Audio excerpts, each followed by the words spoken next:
with information to contact 410 396 2100.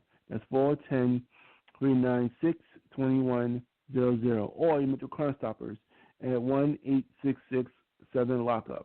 That's 1-867-LOCKUP. All calls are anonymous.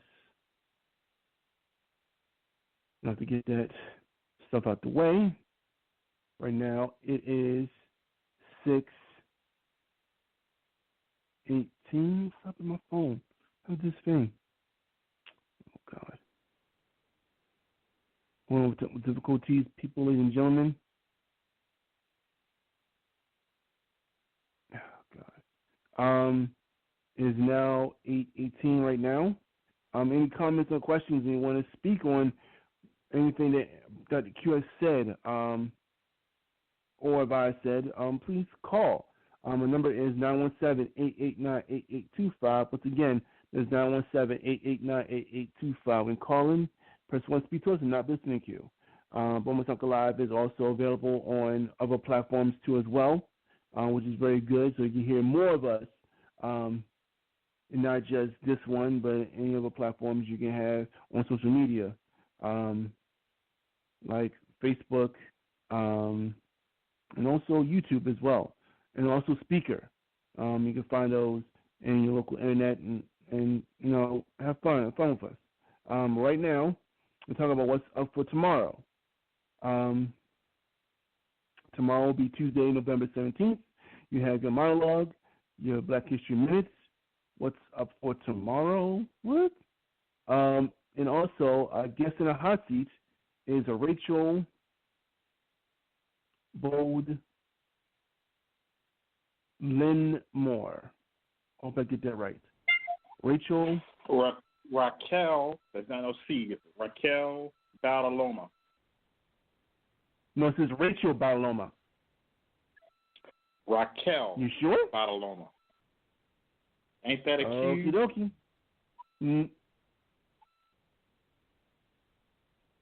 It's okay.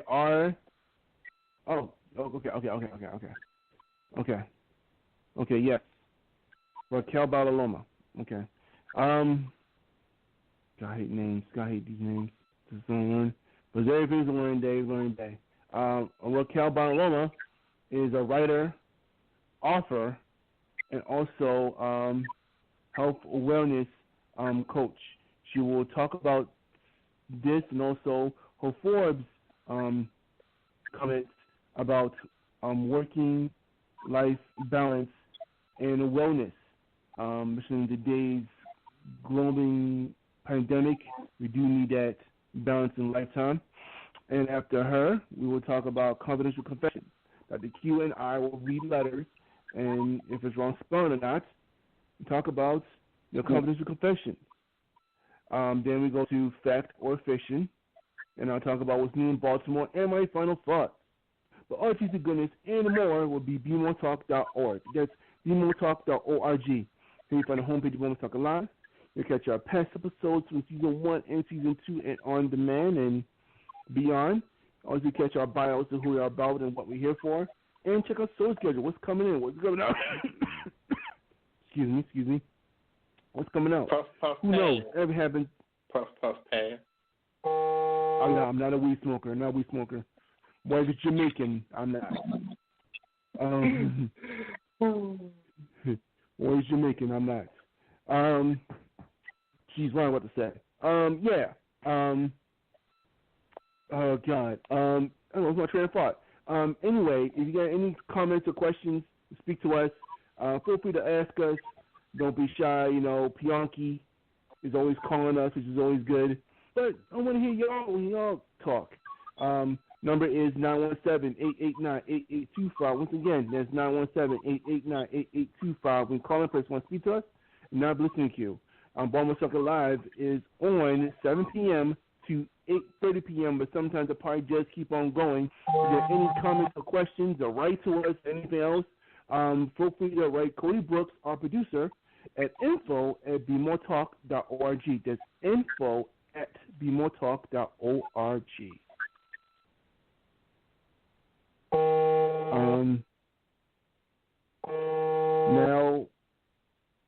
You got any news stuff that's coming up? I see some more guests coming up.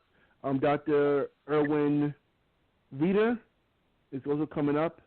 Jeff Rocket. Redler. Red Leonard. Red Leonard. Dr. Edwin Red Leonard. Erwin Red Leonard. I said Erwin. What did I say? Okay. You said Edward. Oh, sorry. Well, I had to update everybody on the Black Panther. The Black Panther script was being written with Chadwick Boseman, and this is how Hollywood works. Hollywood wanted to cut a check for Mrs. Boseman pretty much to buy his image and CGI him into the movie. Wow, and that's stupid. Either she said no, or maybe the money wasn't enough, whatever happened. They have now scrapped the writing of Black Panther 2 and have changed it to, this was stopped midway. One of the co-stars, Coleman Domingo, will be playing in it. Yeah. Another actress, Miss Ta-Nehisi Coates, will be playing the Black Panther. And then on the comics. So in the comics, he didn't die. He went somewhere else.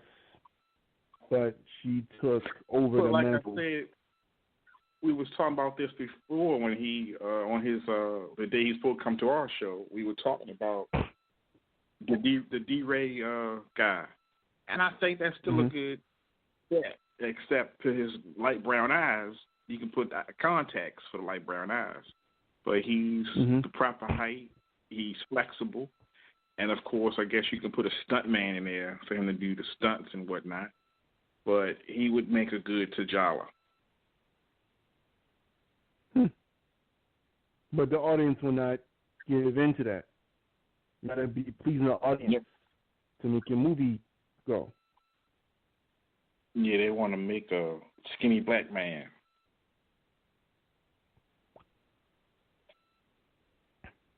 But I feel like, if it's such a terrible thing, do like they did with Vampire in Brooklyn. Vampire in Brooklyn was supposed to be a part 2, but because the girl died, who played Angela Bassett's stunt double, died, they rewrote the movie. See, Vampire in Brooklyn, if you actually, it was cut up.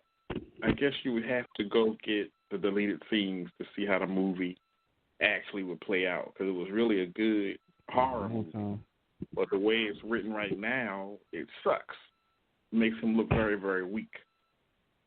But there was a scene where he transformed himself into a cat that had snake eyes so he could go talk to Julius and see what Julius was trying to tell his character, his uncle, that the guy was a vampire, and then he morphed from a cat into the vampire character. The same thing Snoop Dogg did when he did the video where he transformed himself into a Doberman. That same morphing effect. So something happened where he was confronting Rita, and she jumps out the window or gets knocked out the window or something, and she lands on the hood of a car. The boxes that's inside of the car, or the cushions, I should say, inside of the car was supposed to smash and catch her fall. So when the stunt lady fell, she actually fell to her death because either the boxes weren't in the right place or I don't know.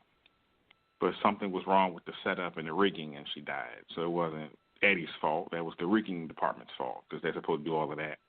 So the family said that they didn't want her to be seen her last dying days on the film, so they cut it out, and you never saw that scene.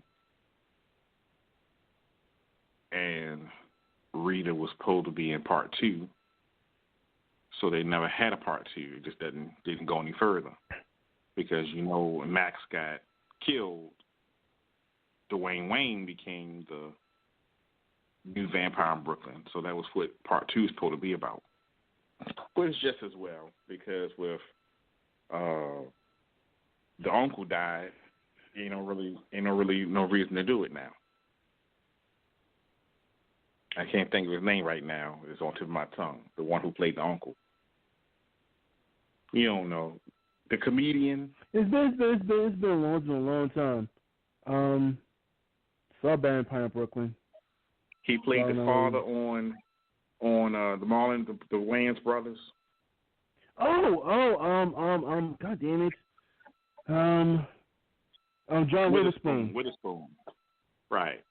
Since John Witherspoon died, there really ain't no reason to do it no more. But he played the uncle. And he was supposed to be in part 2. So we'll see what happens. So let's go to our final thoughts. What you got for us today? What did you learn? Every day's a learning lesson, whether you like it or not. Learn something new every day. I learned that politics is a motherfucker. Still, we not decided on a president-elect. And still, we're bitching about it. People think that one person won, which still a person does not won yet until everything is counted and voted for anything else. People expect, L.A., which I'm hearing, is riots in the streets. Everything's blocked off because of the election. They expect SWAT teams coming down and surrounding the area around other places around L.A. You expect some people will going off after the election, which is kind of weird. This is a big year for turnaround for everybody else, I guess, while some people don't give a fucking care about it. I'd like to talk about what went wrong. The Obama administration, the disappointment of Obamacare, and all this wackiness of it. But you like Obama. No, I did not like Obama. I did not like Obama, to tell you the truth. I didn't like Obama. He wasn't my favorite guy, to tell you the truth. Some of his stuff was very sketchy. He's a guy who's too smart for his own damn good.